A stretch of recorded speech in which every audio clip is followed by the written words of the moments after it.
Well, what should have been the crowning of a new Republican Speaker of the House of Representatives here behind me was a day that essentially ended in chaos. Elections have consequences, and as you know, the predicted red wave of congressional victories in the midterm elections last November did not happen. A red puddle, a red dribble. So that left Republicans with a majority in the House of just a few seats. Now, as we know, it's a fractious party divided by right and left and middle. Well, Kevin McCarthy is not a popular choice, although he thought the votes, but a small minority, largely right-wing, MAGA Republicans who want all sorts of guarantees, including the ability to overthrow the speakership on a whim and introduce legislation, held out and wanted these terms. He said no. It came to the floor, not once, not twice, but 3 times.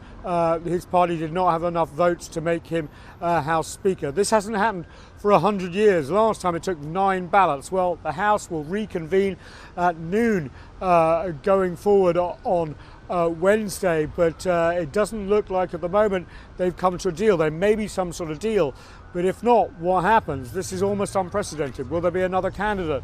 Will Democratic votes be needed to carry him over the line? What is revealing is that McCarthy says he will fight to the end.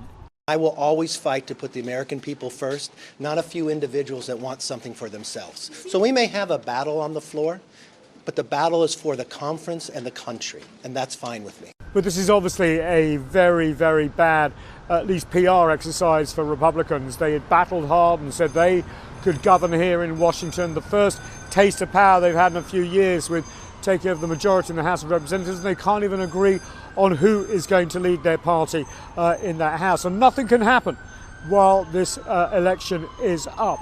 Essentially no legislation, no investigations, nothing. This is not a good example if they want to take the White House and the Senate. Nathan King, CGTN on Capitol Hill.